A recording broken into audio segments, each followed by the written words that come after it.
I know the price is important to people, but if you could just set that aside for a second, if you just look at the news surrounding Bitcoin, if you just take it at face value, all of it's been good, right? I can't even think of one bad thing besides the price that's happened to Bitcoin in the past few months. So let me name another example of something good that just happened, right? So the first story we have tonight is GameStop has now officially filed to add Bitcoin as a treasury reserve. So this comes after Michael Saylor had a meeting with the CEO of GameStop, Ryan Cohen, and yeah, I'm assuming that Saylor just totally orange pilled him. And after this, I don't know where this photo is from, but it's from like a few months ago, if I remember correctly. And yeah, he's finally gone out and done it. And this is something that's been rumored for a long time, but this is finally the day that it happened. And GameStop stock, it went up like, I don't know, it was like 10% or something the day of, and then it immediately crashed back down. And now it's actually trading for lower than before they announced this Bitcoin strategy, which is really weird, but that's how the market kind of reacts to news these days. And maybe it's also got to do with the fact that GameStop is going, kind of all out. They already have, I think, like $4 billion of cash or something on hand, almost 5 billion, and then they're raising another $1.3 billion in convertible senior notes. So maybe this is what's kind of freaking out people a little, because maybe the people who are big shareholders of GameStop, I know the shareholders kind of rotated, and it was at one point overwhelmingly retail, and I assume a lot of retail investors still have this stock, but maybe now there's like a little bit more institutional holders of GameStop compared to that like big bull run of GameStop back in 2021. But regardless, maybe this freaked out some of the institutional investors who didn't see this Bitcoin strategy thing coming. And whatever the case is, the stock dumped after this announcement. But this is objectively good news for Bitcoin, right? Don't want to, I'm not a GameStop shareholder, so I don't want to speak for GameStop shareholders. But as a Bitcoin holder, I see this as an absolute win because GameStop, they explicitly said that they're going to use this $1.3 billion that they just raised or is raising to buy Bitcoin. So that's kind of like a guaranteed inflow of capital. And then they still have like $4 or $5 billion of cash on hand that they could also potentially deploy into Bitcoin. Now, they haven't indicated exactly if they're going to use the cash on hand as well. But yeah, I mean, even if they use a little bit of the cash on hand combined with this offering of senior notes, I think it could be a big catalyst for more buying pressure to finally kind of reverse the downward sentiment that we're experiencing in Bitcoin. And more good news, there's both a Senate bill and a House bill in the United States Congress on the strategic Bitcoin reserve. So you know how Trump signed an executive order that establishes the Bitcoin reserve. Well, a lot of like the real action requires Congress, because like there's only so much you can do with an executive order, right? And with Congress, Congress moves at the speed of molasses.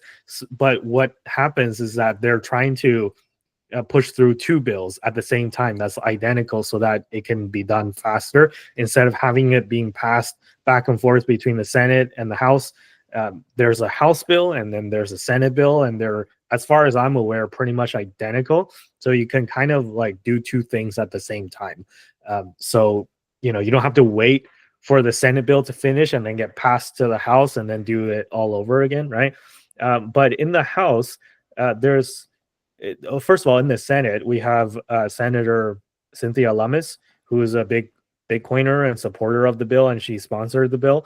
But you're seeing a lot of kind of congressmen stepping forward and supporting the House version of the bill. So we just got another congressman that says that not only does he support the bill, uh, he thinks that it will happen, and then he thinks that uh, America will buy up to 1 million Bitcoin, which is 5% of the total supply.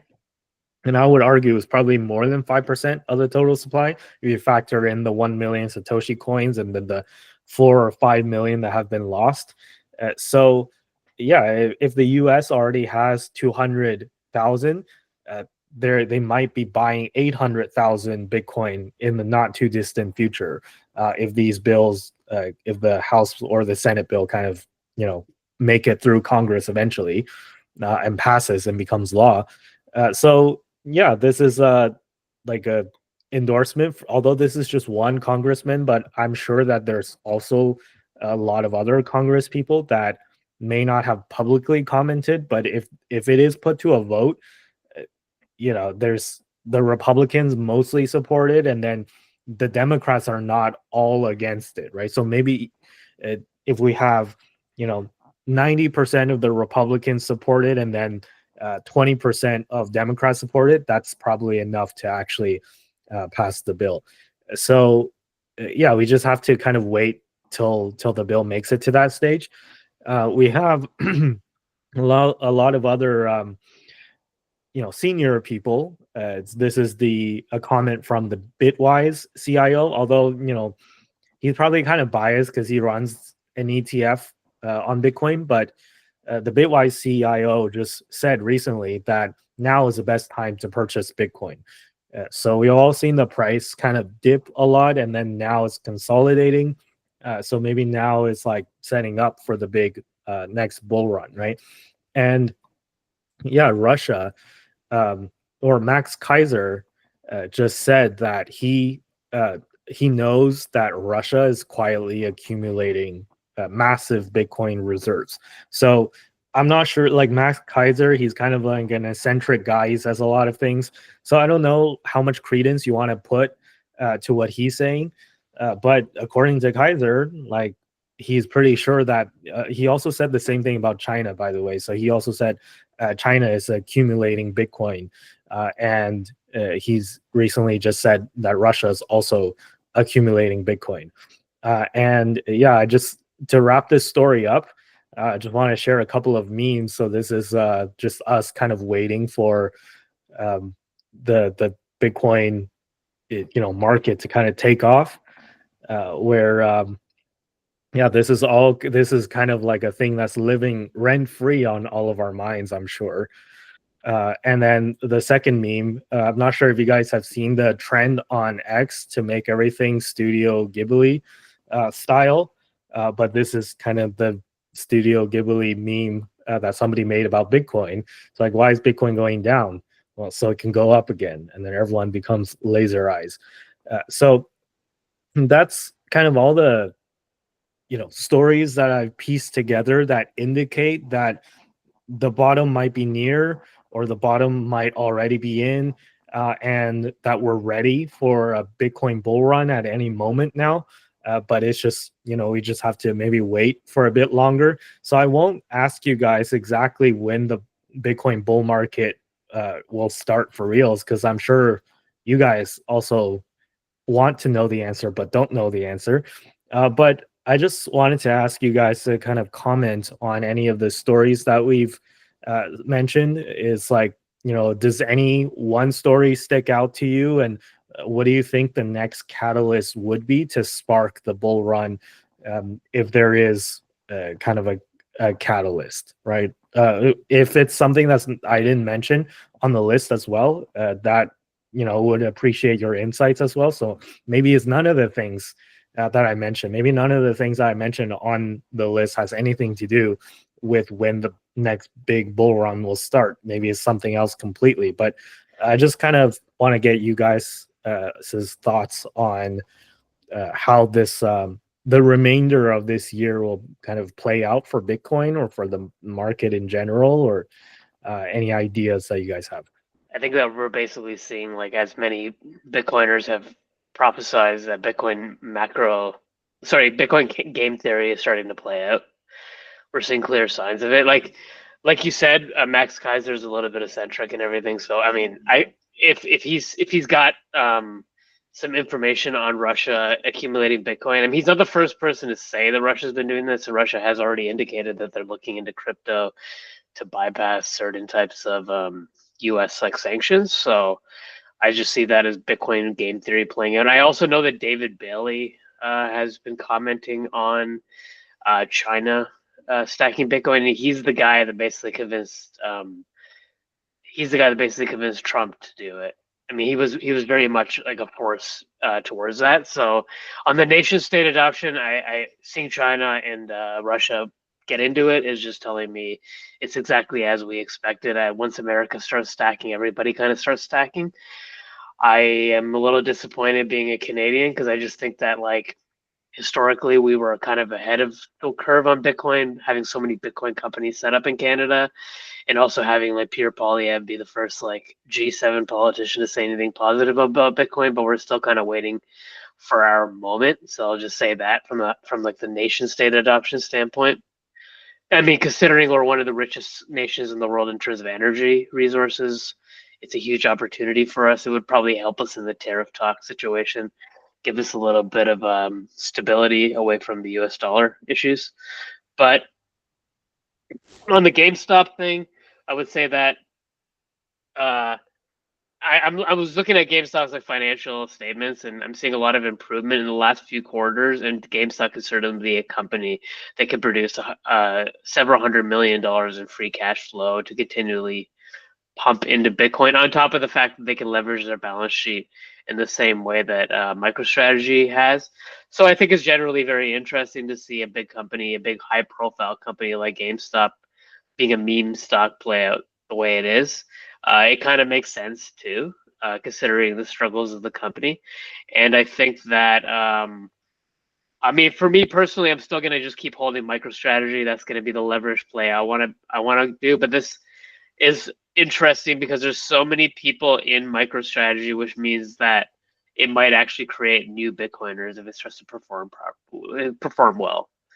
And beyond that, like I haven't been following Congressman Bell Gitch, but I have been following Cynthia Lemis's bill, and I've always kind of been worried about getting the Democrats on side, but ever since Chuck Schumer kind of broke with the Democrats, especially the House Democrats, and it was willing to like kind of let like the debt ceiling pass and all that stuff, the continuing resolution as they call it. I think I have a lot more hope that there's enough Democrats that will flip over to the pro Bitcoin side that we're probably going to get something going. I think that this could actually be Trump's first and maybe only bipartisan law that he passes in the next few months. Yeah, I think you guys mentioned a lot of good stuff there. I think I'm going to talk more so about kind of what Andy was discussing earlier regarding what will be the catalyst. And I kind of feel like, from my perspective, it's really going to be hard to actually figure out what the catalyst is, because I feel like every time we think we figured out the catalyst, it's not the catalyst. So we're in a spot where all the news has been good for Bitcoin, I would say, or at least for the most part. So, GameStop buying some, additional purchases by the government would also be a massive thing. Just the government support from the U.S. government in general, like that's absolutely massive. But heck, even Russia buying Bitcoin, there's still a buyer, even if you aren't necessarily super keen on Russia owning some. But I think at this point I feel like we have all the stuff to have a run, and yet the run just isn't running, if that makes sense. Like it's just I really feel like it should already be going, but it's just not. And I think part of that is the tariffs and some of those other overall market bringer downers, such as the tariffs and like those kind of things that are causing a lot of volatility in the market right now, and generally negative volatility, because there's just a lot of fear going around. Like, is this going to crash the the world economy, cause a global recession. Who knows? But hopefully it's all just posturing for the most part from Trump, and we can get the tariff issues out of the way, and then the stock market will start running again, because that's really I think the stock market running would be a significant boost to Bitcoin itself running. I think just a more willingness from people to buy risk on assets will just lead to significantly more investment into Bitcoin. And a lot of these governments and such are adding to it while it's low, I think, and they may be hoping that it stays low for a while, but at some point there's an incentive for anyone holding it to have it go up. So at that point, it'll become harder to keep it low, as there's just more people buying it than they're selling at that point, right? So we're in a bit of a weird spot. We've been waiting for this Bitcoin run to run for months now, and I feel like all the stuff is there, but it hasn't actually done it yet. Yeah, and on the tariffs thing, we'll have another story later on in the night for that specifically, but I just kind of want to quickly comment on that. So I know people are panicking over the tariffs, but often in life, especially in financial markets, the expectation is always way more exaggerated than what the actual thing is. So, for example, if there's some sort of like big news announcement that is coming, whether it's good or bad, if it's a good thing that people are expecting, then whatever whatever the stock or Bitcoin or whatever it is, it starts to run up closer to the event. And then when the event happens, it's always a disappointment, because it's never as good as people think it is, and then it crashes, right?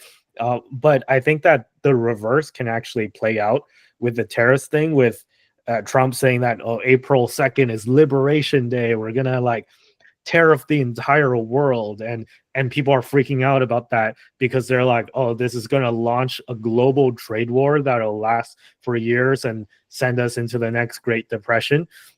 Well, Trump's already, I think I read the other day that he says that he's going to be lenient towards some countries, like he's making it as vague as possible, but in my opinion, he's giving himself plausible deniability, like plausible room to walk back on if the tariffs turn out to be sort of like a nothing burger, not a nothing burger, but like it's going to be something, but it's going to be maybe less than what people expect. And even if it is the same as people expect, I don't think the effect is going to be as big as people expect. So what I kind of envision happening, and I've been totally wrong about a lot of things for a long time now, so don't quote me on this, but I have a feeling that when April 2nd hits, some of like the market might actually be like a buy the news thing, because it's not as bad as people expect, right? Sunil, you raised your hand. Yeah, I just forgot to mention what I thought the catalyst would be, but I actually agree with what you said about like it's a buy the news event. So I think that April 2nd is kind of like a date where like everybody's like set their hedges expecting bad news, and I think that the news is going to be bad, but not as bad as everybody anticipates. So I kind of think that could be a turnaround date for the market, not necessarily on April 2nd, but that could be kind of like the milestone event where we end up getting a buy the news. But in the end, I think this ends up always being related to global macro and M2 money supply. I think that the actual setup for M2 money supply is actually really good, besides the fact that like we're still in a bad sentiment environment. So like we're still in a fear environment. We're still seeing a lot of selling here and there. We're still seeing bad days. When M2 money supply has already started to go up. I expect that to have a lagged effect, and I expect that when things start to run, especially in risk assets, Bitcoin's going to probably run first or really early in that process.